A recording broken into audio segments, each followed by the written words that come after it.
It's time for victory. We making history. We the new big thing, ain't no mystery. Believe me when I say the big game's on. Better tune in, that new thing about to take off. Ready to face off, look me in the eyes. I'm so game ready that I'm all up in your mind. Ready for the battle, we preparing for the war. Give them just a taste, I swear they won't move. Hot sun, bright light, no time to waste. Tonight's the night. Fast pace, highlight, leave it all on the line. Just the way that you like. Suit it up, and we ready for war. They don't let us in, we kick down the door. See the look in our eyes, only thing on our minds is win, win, win for the love of football.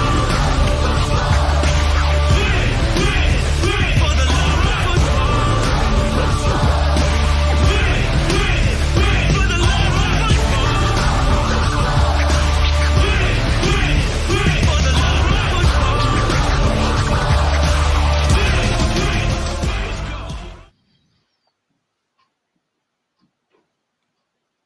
Hi, everybody. Hi, Daddy. Hey, what's up? How's it going? We're live. You gonna talk? I'm doing great. You guys are live. I know. We're Waiting live, for guys. the fearless leader to come in. Oh, what fearless leader? Not the one I know you're talking about. Me? I'm already here. Holy smokes! Forehead shining. I put the glasses on and they reflect. I mean, I got to figure something out here. Anyways, everybody.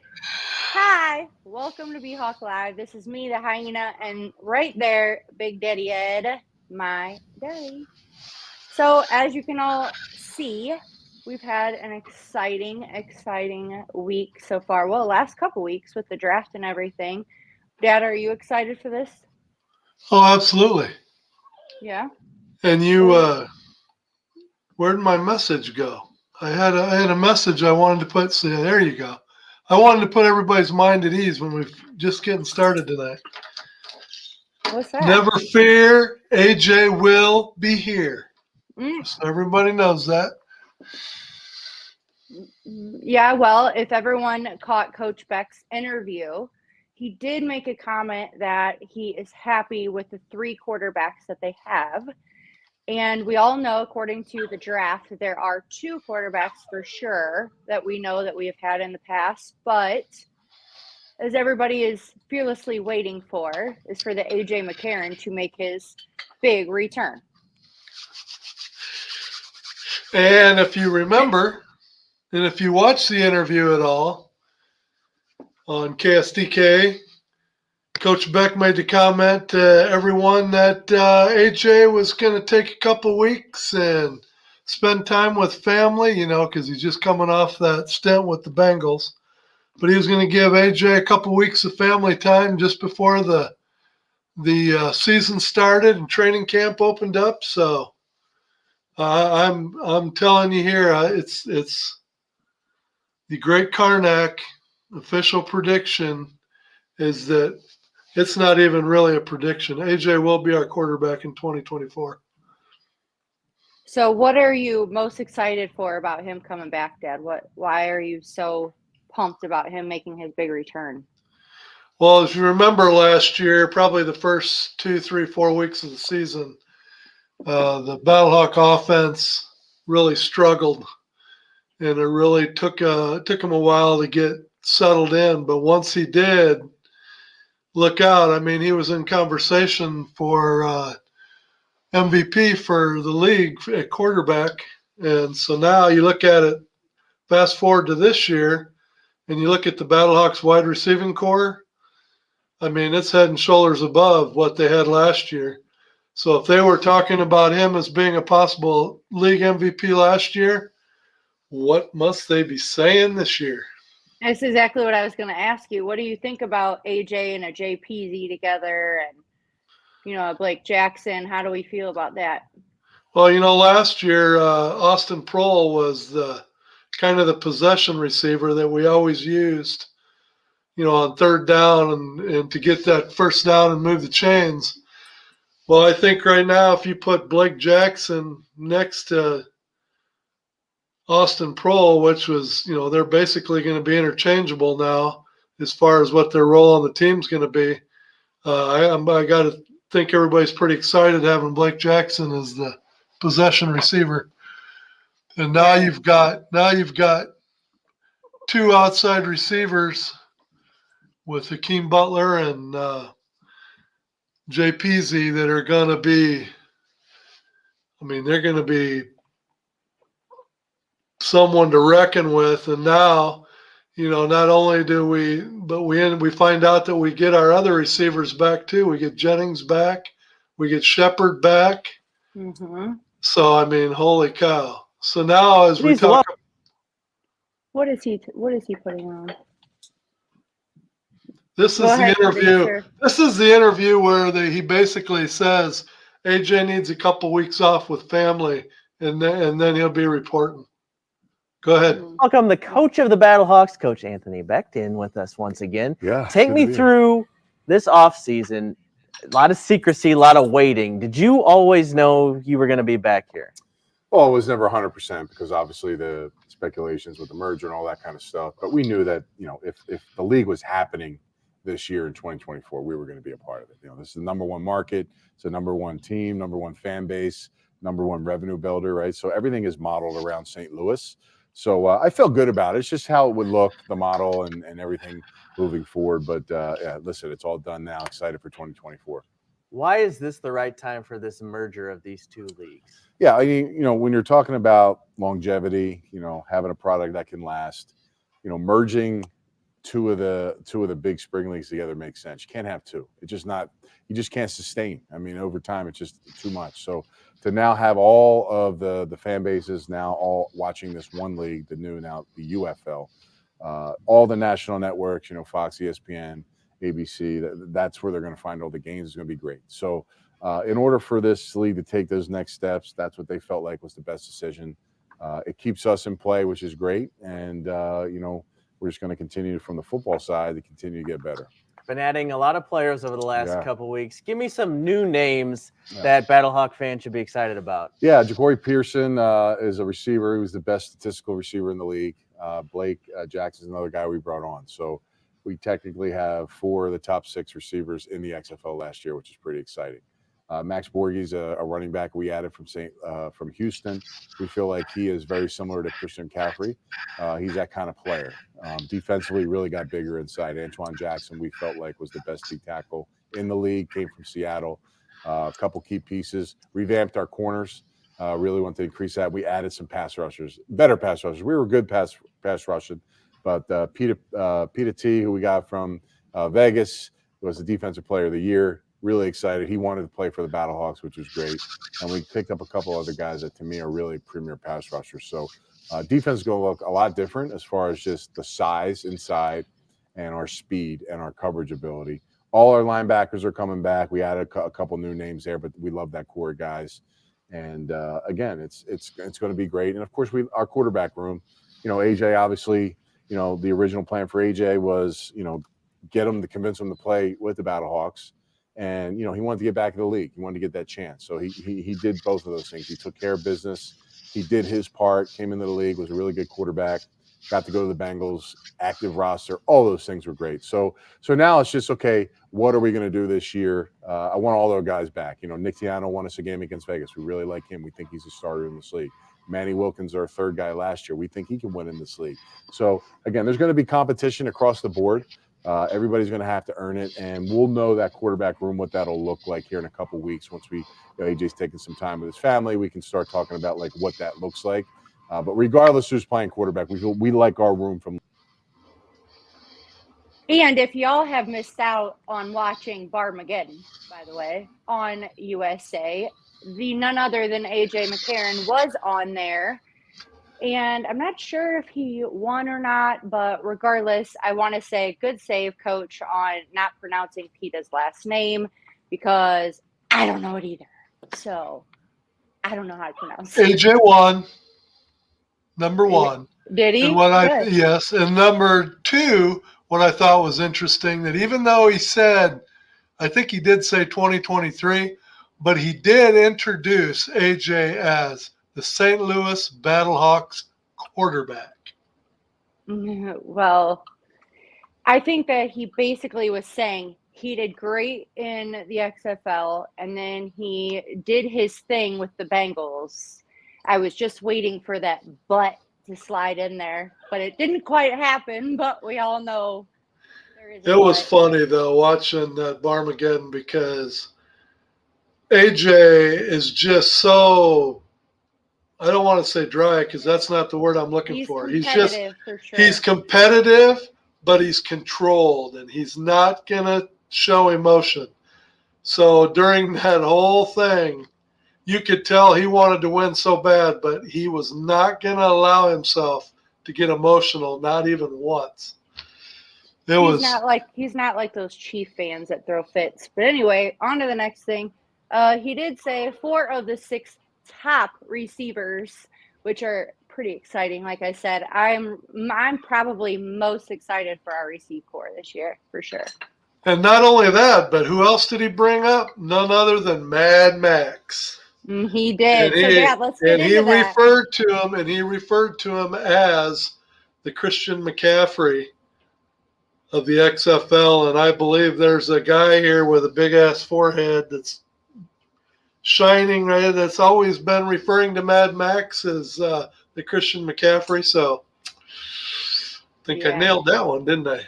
Yeah, pretty much. Why don't you start in with telling us a little bit about Mad Max and why he is the man to have on the team? Well, I didn't have him on my fantasy team. He was on one of the other teams, if you remember. But was he on mine because I won? Forgive me. No, he wasn't on yours either. He wasn't on yours either. But he's just one of those durable running backs that not only can run between the tackles, but he's also fantastic. Flare passes, routes up the seam. It's one of those things where it's going to be a defensive back nightmare for the opposing teams because now you got JPZ on one side, you got Akeem on the other, you got Blake Jackson, covering the middle, doing those hunk down hook routes for first downs. You got Shepard and Jennings when you need to have them out there to even stretch the field that much farther. And then when you send them all deep and the defensive backs have to go with them, what happens when old Mad Max slides right up underneath and has a seam all to himself?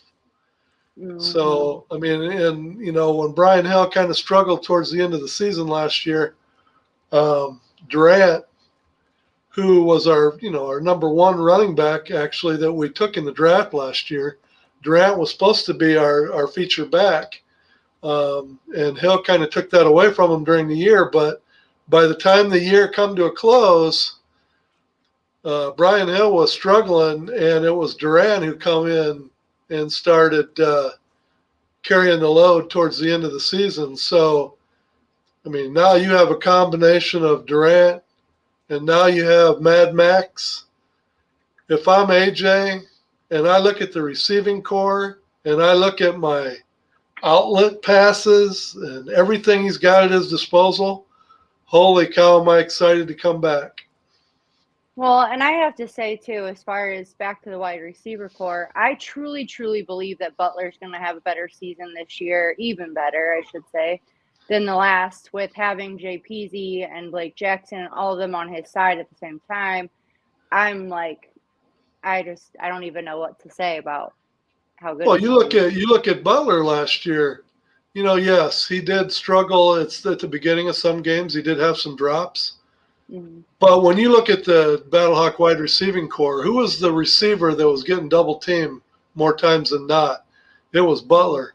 And who was the biggest impact and who finished in the top 5 wide receivers in the league, even though they were continuously he was getting double teamed last year? That was Butler. So now you take a guy with the size and the strength that Butler has, and now the defense can't focus just on him. They got to turn their attention to 2-3 other receivers. Oh, yeah, and then they got to cover the back coming out of the backfield.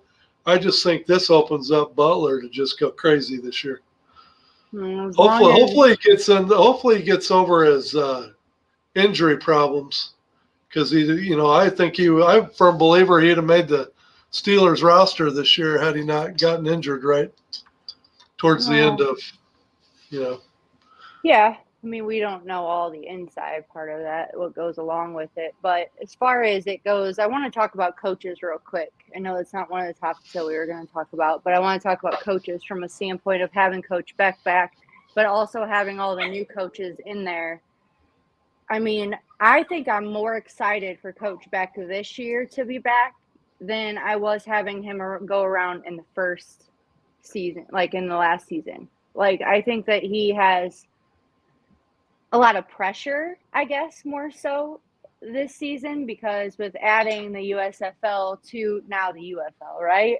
And having those coaches and having some of them come back, I really am anxious to see how he does. And not just that, but with Wade Phillips being with the Brahmas, I'm really excited to see that too. So, but you look at the pressure, though. If you talk about pressure being on Coach Beck to deliver a championship this year, but who's the one that put that pressure on him? It's him putting that pressure on him. He's the one that's talking championship. It's not the fan base. It's not everybody else saying, St. Louis Battlehawks should win a championship. No, Coach Beck is coming out himself and saying, we need to win a championship this year. So, I'll take that coach any day of the week that's willing to accept that and roll with it. Well, and the thing I like about him too is that he's willing to say that's on me, right? Like, a lot of coaches will say that it's on me, blah, blah, blah, but all sincerely, I think that he puts it on him in the most meaningful way possible, really. I think he's a very stand-up guy for that. His son's record and his son playing football shows that too. Yeah. And what was the number one thing he said, at the end of the season when, everybody was kind of questioning him on, what went wrong or what could we have done better? He was the first one to say our defense just wasn't good enough. Mm-hmm. So, he says we need more speed. We need more speed and we need more girth on defense. So what does he do? He goes out and gets one of the big fellas from Seattle. He drafts a defensive end. God, what's his name? Jadrian Taylor. He drafts him. The guy clocks at a 4.38 as a defensive lineman.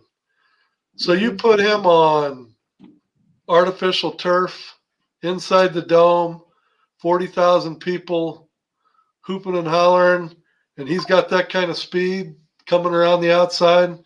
So, I mean, they put a lot of attention into their defense. I mean, you look at some of the supplemental drafts and stuff, they just kept adding defensive backs and safeties and linebackers and defensive backs and defensive backs. So they're cranking it up. He's doing what he needs to do to improve that defense. So, well, here's my fear though, and I have to say this because you know how St. Louis, everyone has that excitement, right? All the roar and how loud it gets in there and everything, right? And everybody wants to play in the dome, which I get it. I totally get it. My thing is that I really hope that it doesn't a lot of them have played at the dome already, but like Jadrian's made a comment, on our show, basically talking about how he can't wait to play in the dome and how loud it gets and how much it rocks. Let's make it very clear, Dad, and tell everybody now what we've always been saying. When offense is out there, shut it up. Yeah, we definitely have some rookies when it comes to our fan base because, they gotta realize that, the good fan base is when you have the ball on offense in a home game, you can hear a pin drop. That's how quiet everybody is. Mm-hmm. But the thing is we've got to solve that problem because we had two huge games against DC and Seattle where we had home field advantage and the crowd was there. The crowd backed them and they weren't able to deliver a win when all they had to do was win and in. The thing is that kind of, I think, hurt us a little bit was the fact that everybody wanted to play at St. Louis because of the crowd. Everybody's played major college football. They're used to the crowds. They feed off the crowd. Well, when they play in St. Louis, it's not just the home team that feeds off the crowd. You've got the visiting team coming in that they're feeding off the crowd too because they want to play in front of fans like that. So when it's loud and raucous, you're bringing out the best in the team you're playing too. So they've got to figure out how to make the home field advantage be a true home field advantage. And so, I've said that a couple times last year. That's something that Coach Beck has to figure out, whether it's the type of play calling you start the game off with, the kind of plays that you run from an offensive coordinator. Because face it, if an opposing team comes in and they're hyped and they're feeding off the crowd and they're rushing to the ball, trying to make the tackles, you can use that aggressiveness against them in your play calling. I mean, you can call plays, misdirection plays, different plays where you can feed off of them trying to just, everybody 11 man to the ball, to the ball, to the ball. And all of a sudden a couple misdirection plays and you catch them red-handed. Well, now you get the defense on their heels. Throw the ball down the field. AJ's got to throw that ball down the field to get those receivers flying down the field, stretching that defense out. Stretch that defense, because the more you stretch that defense, the more the underneath stuff starts working.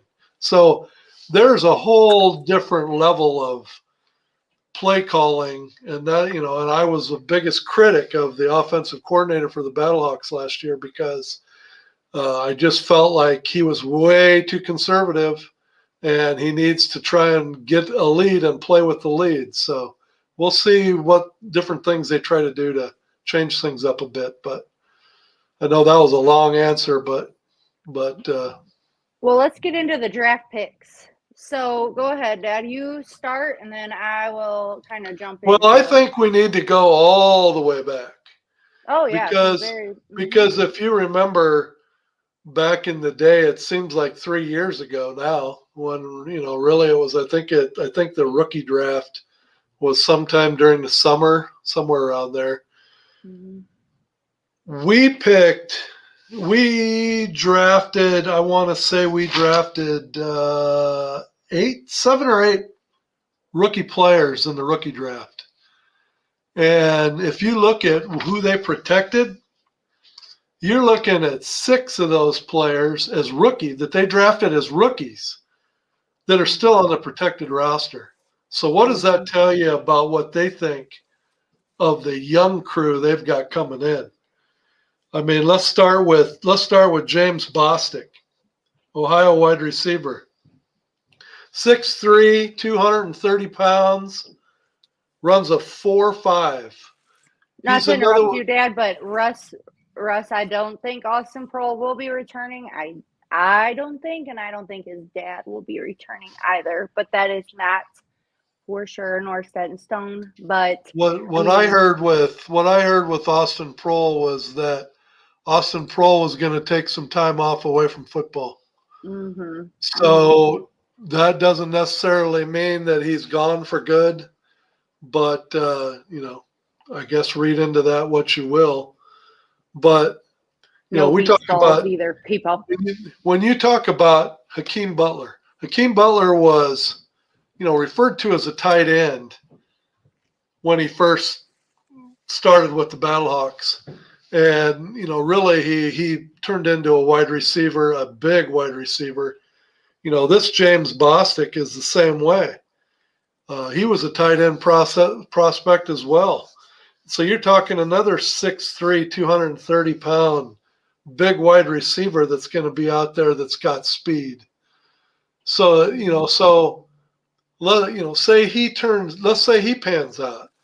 So now you got Hakeem Butler, James Bostic, JPZ that all have the speed and the size that they create a nightmare matchup for defensive backs because a lot of those defensive backs, you see them come in at 5'10", 5'11", 6 foot.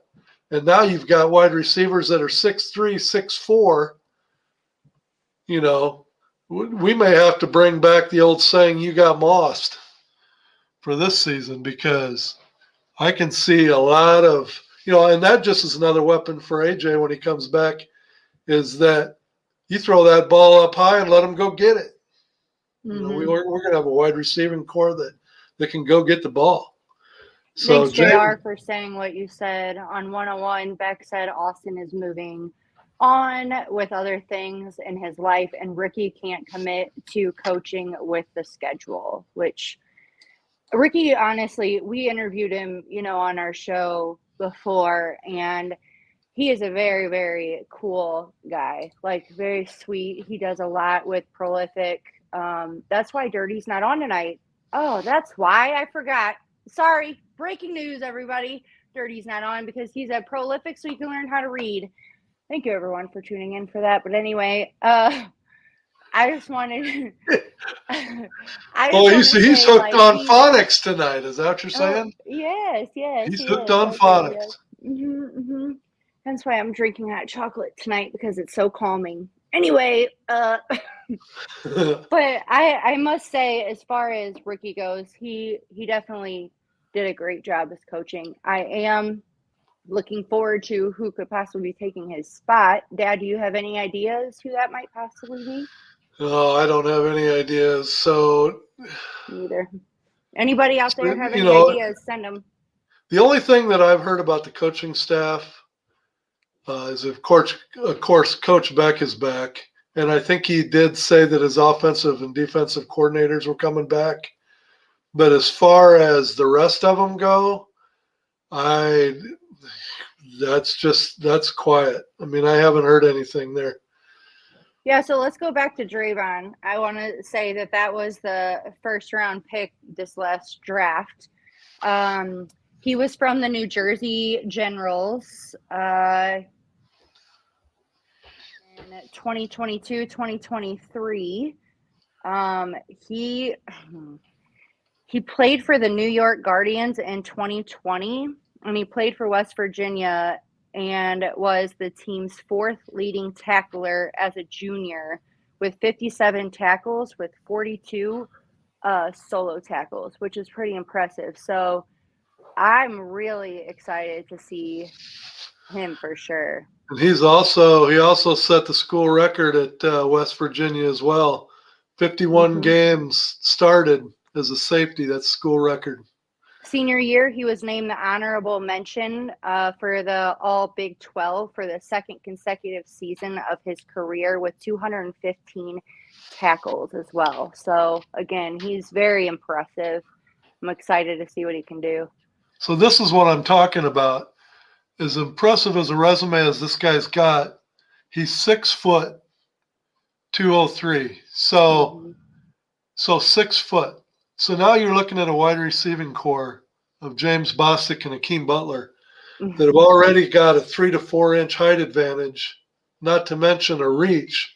And I think Henry's probably a good example of what the defensive back and safeties are out there. I think it's probably safe to say that most of your defensive backs are in that 6 foot range.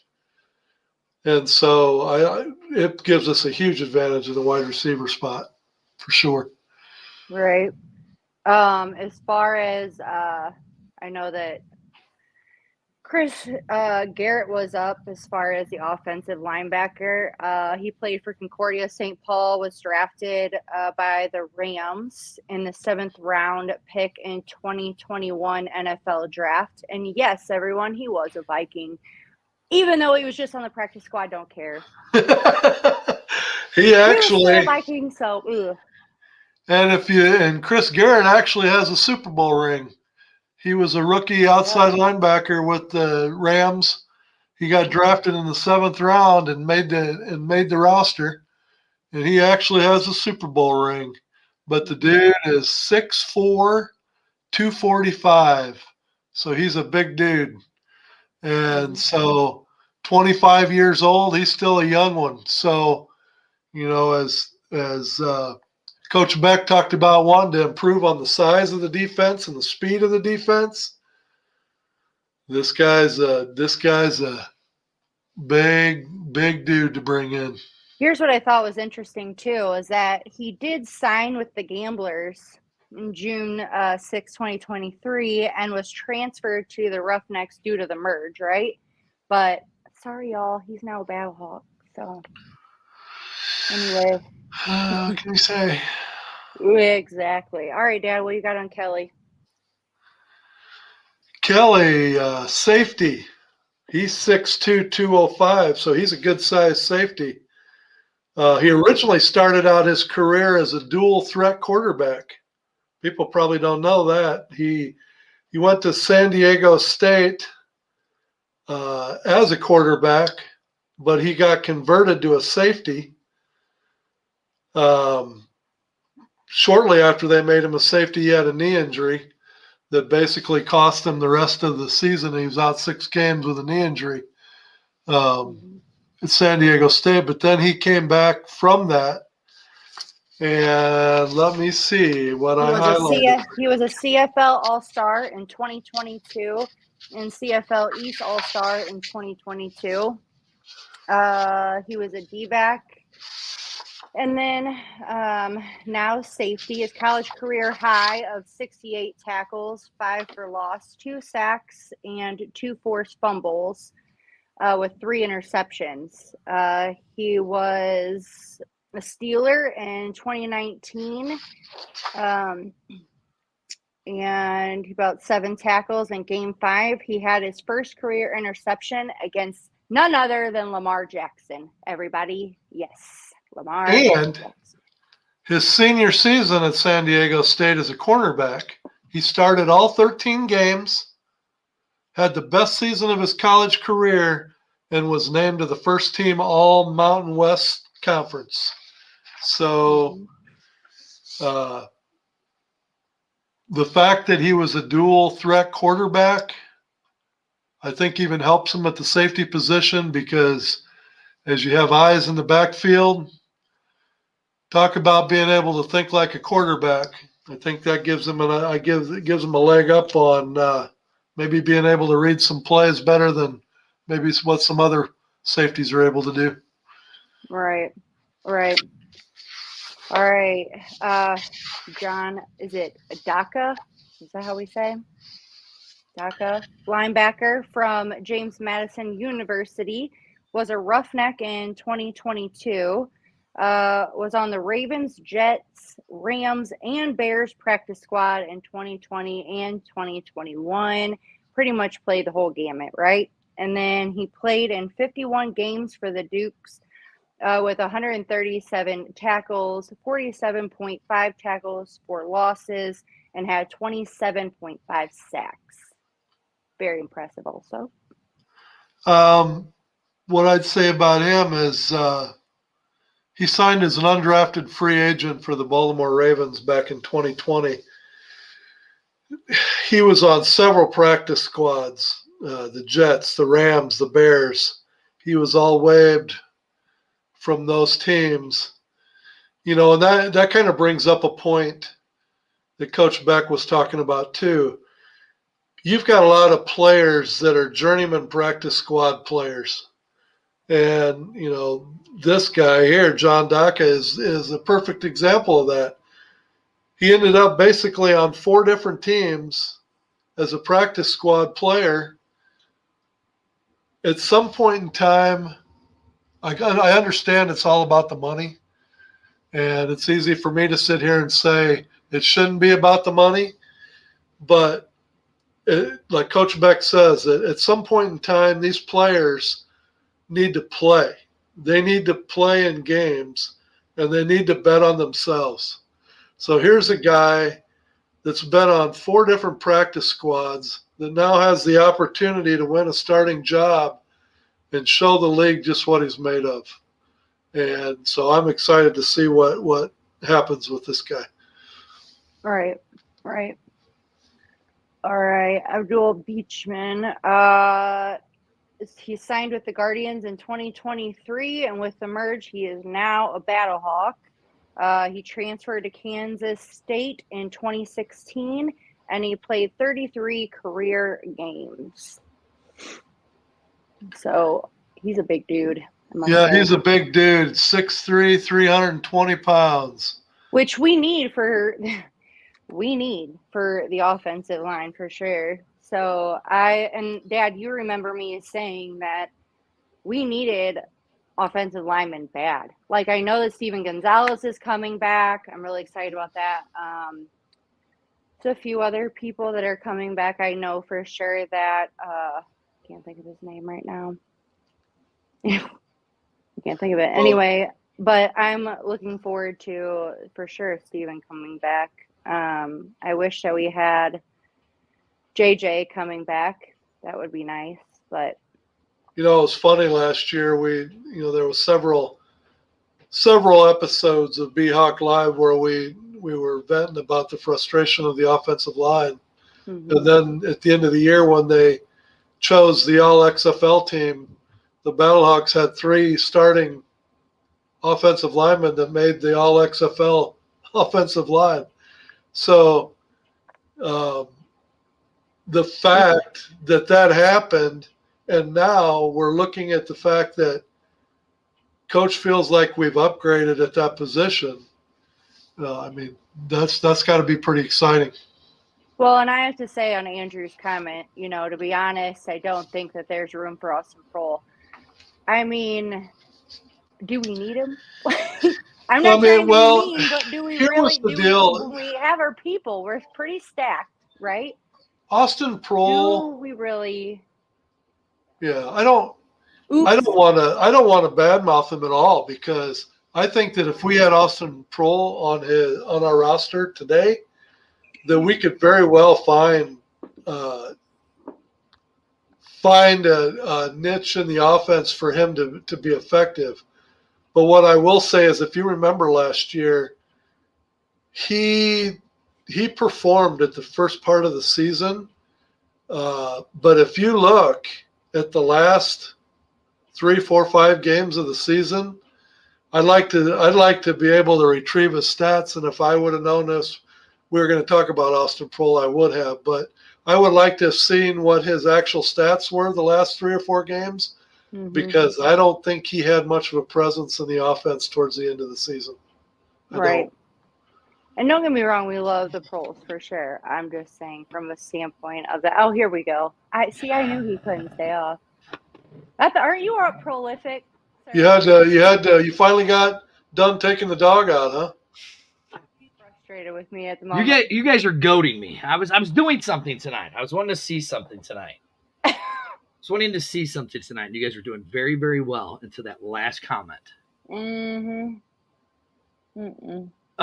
Like right here, like Mike said, it's weird Jeff Badet is still available, right?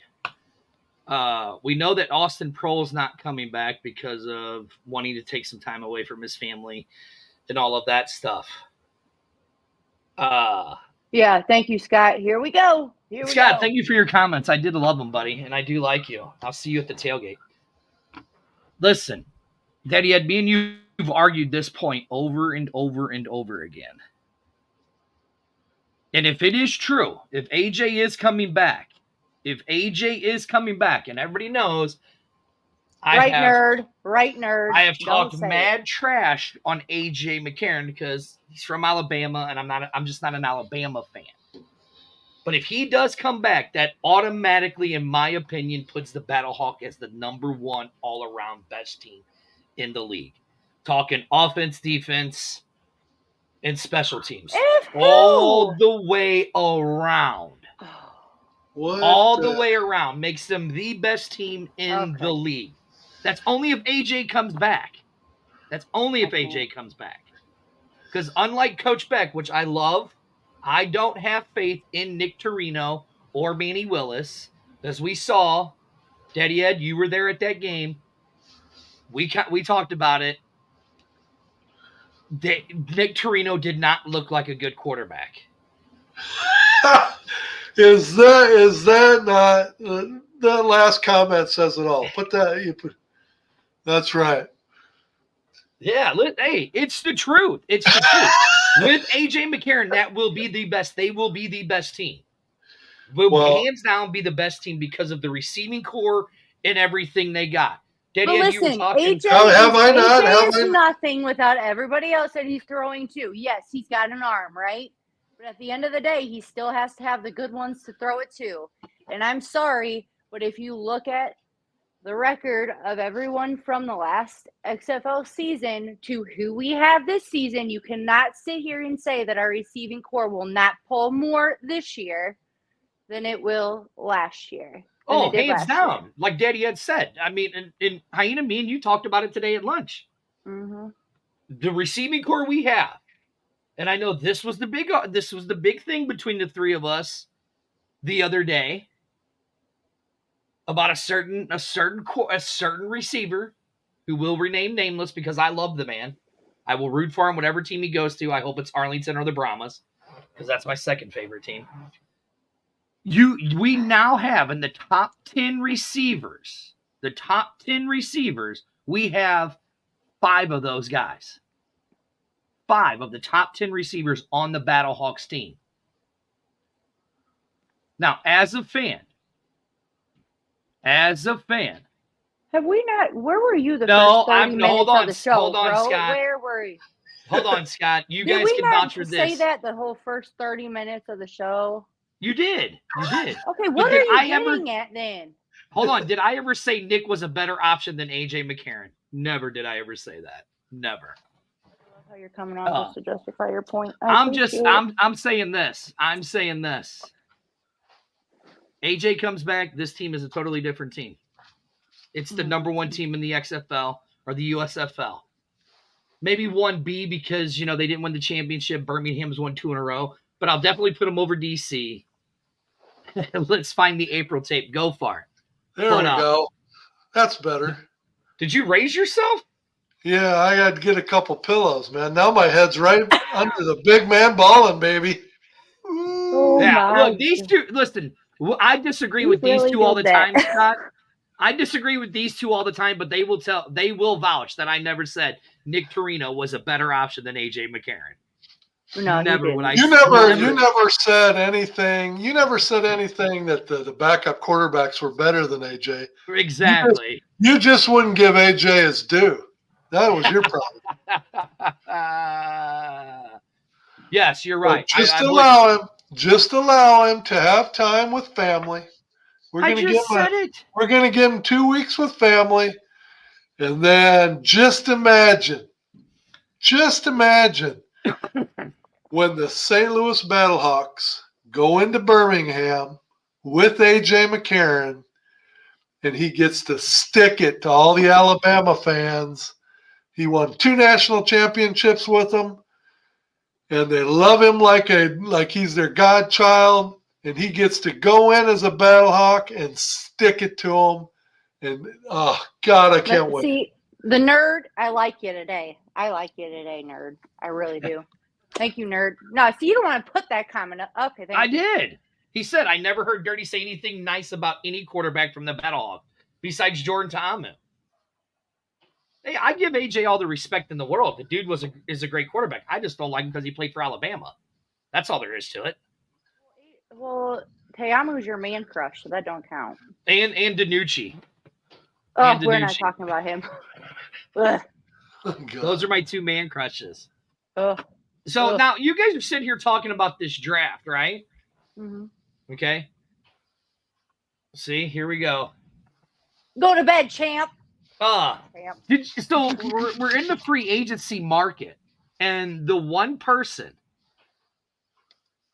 that I'm surprised that has not been picked up, and I'm even going to hate to say this because if I look at our O-line, is Lakobe Tucker.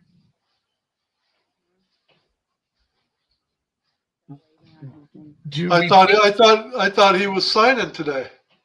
Well, I haven't seen it yet on Instagram or anywhere else. The Hyena, she's on Instagram all the time. So last night, Lakobe posted something on his story saying, stay tuned for today. And then I did see a post of him in the weight room. And I must say that about this dude. He literally does not stop. Does not stop. I mean, he benched like 430 some pounds, I think, today. I mean, the kid it's unreal. He's like Rock's mini-me, I swear. Yeah, like here. I mean, listen, as much as I love Lacobe, Get that off there. Stop. I couldn't put him over. I couldn't put him over Beacham. As much as I love Lacobe, I couldn't do it. I couldn't put him over this guy. I can't. He's For one of the guys that we signed. Huh? He is a big dude. Mhm. Abdul right here? Yeah. I mean, look. You talk about the tush push. Like right here. Holy cow. The kid from this kid right here from Vegas, Mikhail McKenzie. As much as I love Lacobe, I still couldn't put Lacobe over him. I'm gonna get a shirt made that says "Do the tush push" because I feel See? like Ooh, every I game like I this. see that. And what do you guys think of this one? Wonder if Lacobe could convert to a tight end. I'm sure Lacobe can convert to whatever he needs to and get the job done. I will say that. I'm sure he just wants to get on a roster somewhere. You can't prove yourself until you get on a roster. Right here, a guy who was a very good. He was one of the guys that we had right here on our team for that great O-line, which Daddy Ed, me and you talked about on how trashy it was, right? The O-line, but right here, Olmstead was a great player. Could you put him over Lacobe Tucker? See, our O-line is going to be stacked. That's why I'm that's the just problem. so. No, that's actually a good thing. And then here's the thing. Here's the whole breakdown of it. There. Here's the deal. How many times, and I remember this from our show last season, how many times have we had players that we were like, we're stacked, we're good, right? And then we're getting new players in and other players out, and it's like it constantly is flowing and moving. But then you watch the games of the people that were previously on our team, and you're like, why did we get rid of them again? Exactly. Why do we not have them anymore? Like, exactly. Like right here. Think about it. If you converted Lacobe to a line, to a tight end, I mean, kid's 6'9", almost 300 pounds. There's no way anybody could cover him. Well, and I don't know if he'll be back, but having the coach that we had with him. Mm-hmm. The inexperience has to be the main reason that's costing him, because the Atlanta Falcons signed him, right? Mm-hmm. And he didn't end up staying with the Falcons for that long either. I just think he just needs to play. Mm-hmm. He needs to get on a team and he needs to play. Mm-hmm. And he has the drive. He has the the grit to want to do it. So I think he's gonna get signed. He's gonna get signed. It's just so hungry. I just thought there's certain players that to me it's just amazing that they're not on a roster yet. It floors me. So I'm sitting here, I'm looking at the rosters that I have, right? You're talking Arlington has 1, 2, 3, 4, 5, 6, 7 O linemen, right? Birmingham has got about 2,000 players on their team. Yeah, they got to cut their roster down from 140 here pretty soon. I thought it was 230 now. That could be. Okay, here, prime example, the DC Defenders have 1, 2, 3 offensive linemen on their team. Roughnecks, 1, 2, 3, 4, 5, 6, 7, 8, 9, 10. It's gonna change every day. Right. Yeah, So Memphis Showboats are at 11. Panthers are at 12. Let's see. And then the Brahmas are at 10. So, and then I think we were at 1, 2, 3, 4, 5, 6, 7, 8, 9, 10, 11. we were at 11, and we signed some more. 12, Right, 13, 14. We got at least 14 offensive linemen on our roster right now. Right So, now. Go ahead, Daddy Ed. no, I'm just saying, with if by the time that battle gets over with in training camp, I think we're going to have a very. I mean, God, it's not like we're leaving anything out. Right, yeah, exactly. We got offensive linemen. We brought back our tight ends, but we added another one. We've got wide receiving core that we definitely kicked up way up. Running back core, we brought in Mad Max. Look out for that. Mm-hmm. You can just, and then look at what we did on defense. It's like you're kind of seeing what they were talking about with condensing 16 teams down to 8. Is now you're seeing every one of those 8 teams has the ability to get stacked. Oh, right. But what I will say about DC is, look at DC. Have they really? I mean, no, they win. Have they really done anything really major? DC, they were an outstanding team last year, but I can't say, looking at their roster, that they're really doing a lot to improve themselves. No, but so now if you go with that point, Daddy Ed, right? They haven't made that announcement with Jordan yet for DC either. Yeah. Listen, we trust us. Jim and I, SG, we are all 3 Lacoby Tucker fans. We actually love Lacoby Tucker. We love him. I'm going to support Lacoby to whatever team he goes to. I don't care what team it is. I'm supporting Lacoby Tucker on that team. As long as he's in the league, we don't. I just hope. Right. I know that the roster size. I don't think the roster sizes are as big as last year. I just hope they're bigger, aren't they? I thought that they went down, because wasn't it 53? Well, it was 70. It was 70, if I'm not mistaken. That got cut down. This year they got to get down to 50 something. No, 42. They're going USFL roster size, which would be 42. So what's kind of a bummer about Tucker just needs to get on a roster and have time to develop.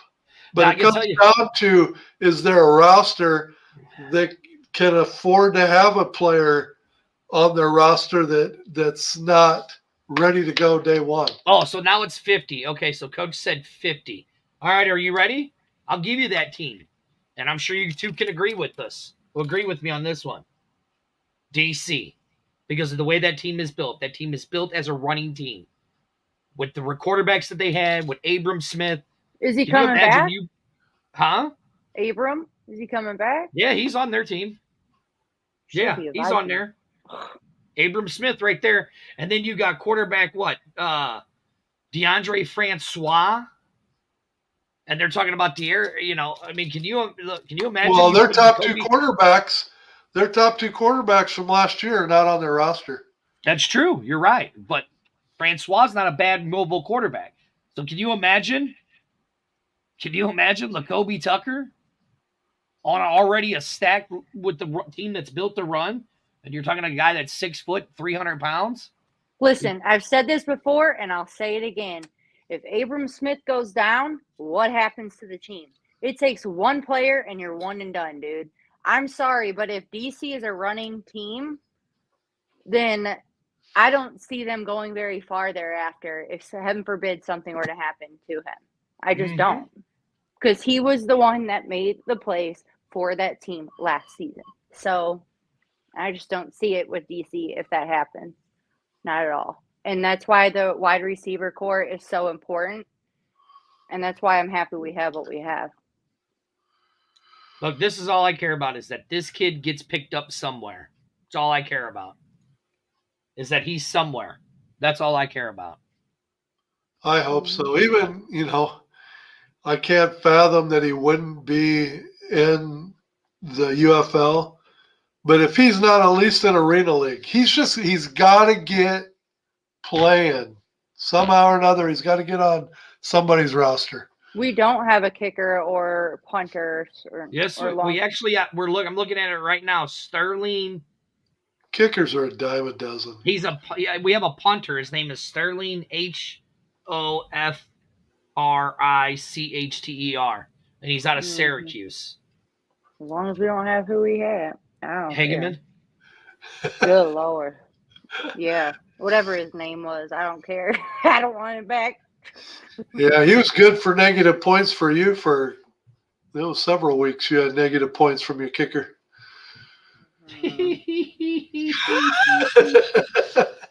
I didn't say it. Hey, you noticed one thing I noticed you guys didn't do? You didn't do the plug for our great sponsor. Wilson Winery and Brewing Company, and everybody should be on the lookout because soon, none other than our beer can is going to be coming out again soon. But again, we also, when you talk about that rookie draft that we had 3-5 years ago, we have 2 defensive backs from our rookie draft that are highly touted that we haven't even give a plug at all. You've got Nico Bolden from Kent State. He's a defensive back, safety, plays both. 6'3", 213. Now tell me that height doesn't come into play. He runs a 4.4 40. He was second amongst all safeties at the combine. The year when he come out this last year, he was second amongst safeties. So you got him. You got Anthony Witherstone. He's got a 35-inch vertical, which I don't know why they're touting that because Nico had a 41-inch vertical. Hell, I can damn near jump as high as I am standing still. What did JR say? What did he say? Frosted tips could hit. Frosted tips could hit from 50 in the wind in Seattle, but not from the 30 in the dome. It's actually harder to kick in a dome than it is in a... Well, because you sometimes have the wind in your favor. Mm-hmm. Taylor Russolino talked about that before. So, yeah, this team is definitely all sped up. Look, you guys, we got 3 minutes left, and you guys haven't even talked about the biggest thing right there at the top. The schedule leaked, possibly. Was it? Yep, Broadway Boat Bar. Everybody has put the tailgating schedule out for. Hold on, our great another one of our great sponsors. Let's not forget Broadway Boat Bar. Mm-hmm. How put their schedule in the hell? How in the Sam hell does the Broadway Boat Bar get exclusive insight to the schedule? Because we helped them put on the best tailgate. All right. Well, now hold on. Now let's take this way, okay? So I mean, look right here. It says the parking and tailgate season passes. It says game 1, April 6th. Now, if you literally go and look at the dome schedule, you can kind of figure out what the schedule is going to be. Now, mind you, if you go and look, okay. If you go and look, it says dates to change based on the Battlehawks 2024 season schedule. Now, this doesn't really mean this is the schedule, but if I'm a betting man and I'm going to look. All you have to do is go to the Edward Jones Dome information, like March 30th is Monster Jam.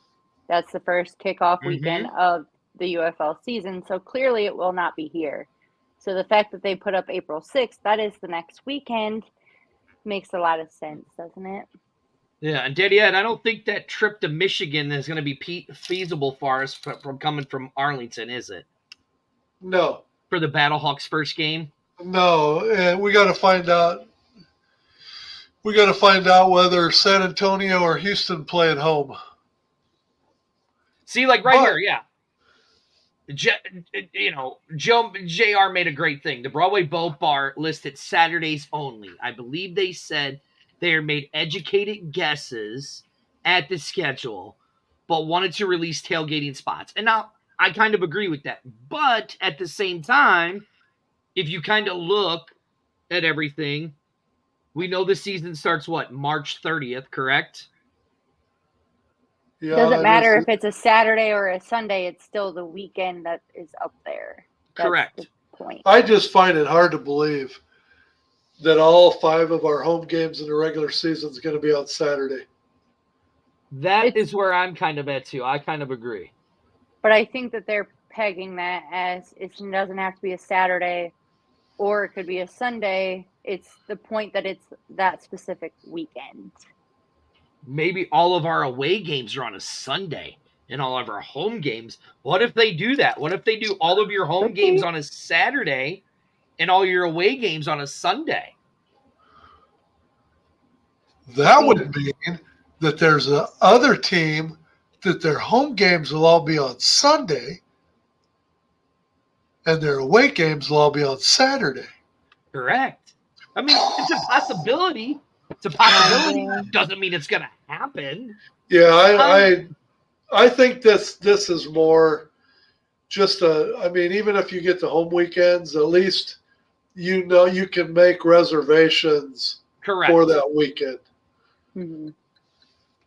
And look right here, Kenny says it right here. If they did all home games on a Saturday, that would give them the most attendance. And you're absolutely right. You know what I'm saying? Mm-hmm. Wayne says maybe the city wants to keep the crowd downtown for money reasons. Absolutely right. But again, let's go back to this, and this is the point that I want to make with this.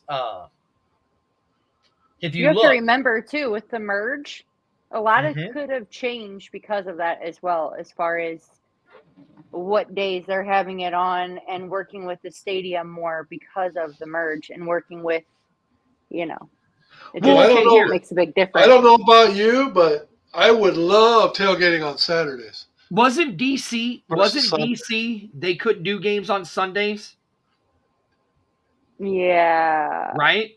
No, ours No. we went on a Sunday. No.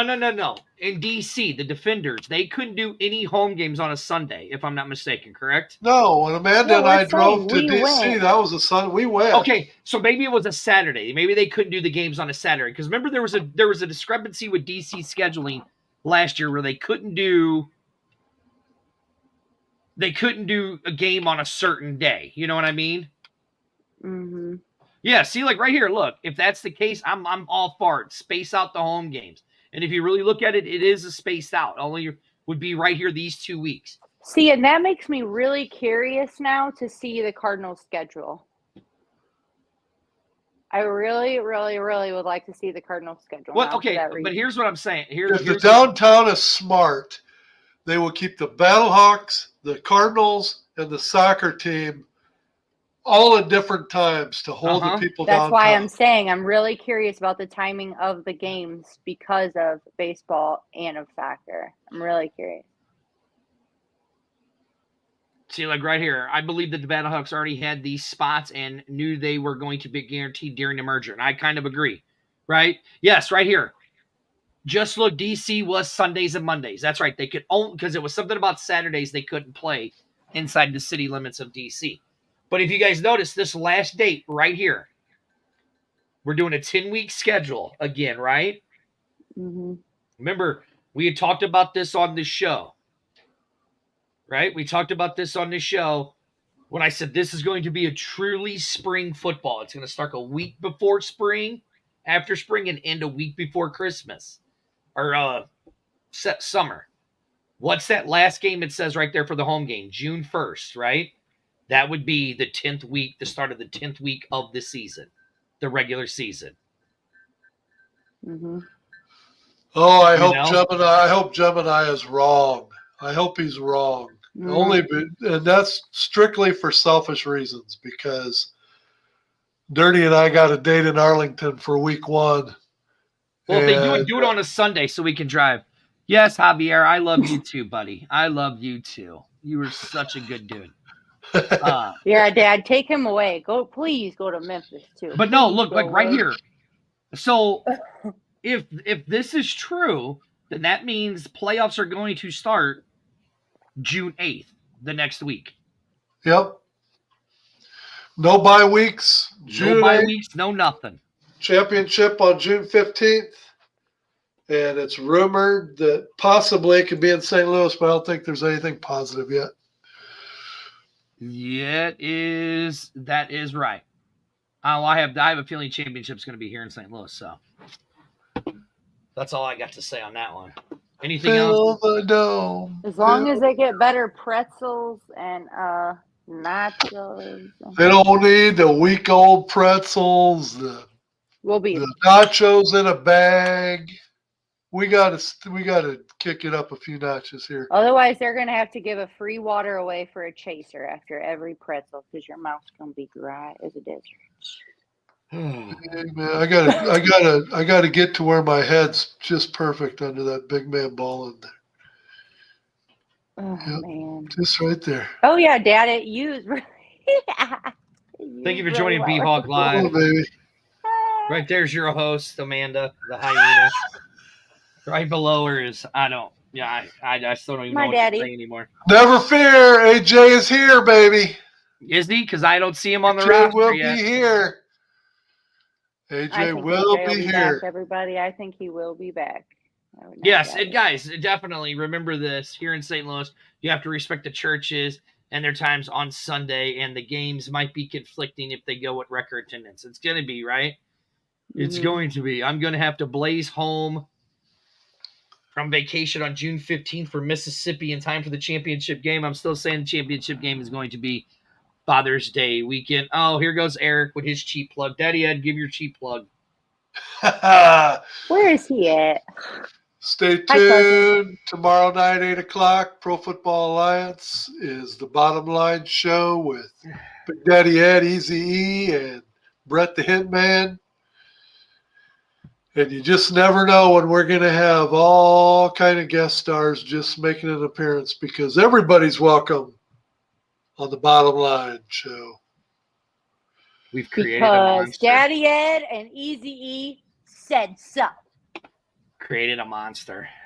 Go to Wild Sun Winery and Brewing Company, please. Go out there and support them. Out there, Hillsboro. As The Daddy Ed like to say. beer is done. We have B-Hawk beer in stock. We will tell you where you can get it soon. Oh, Daddy Ed, the nerd wants to ask you, how's those picks? Let's just put it this way. I'm not quitting my day job. That's all I'm going to say about that. We'll see you. Daddy Ed, see you tomorrow. Me and the hyena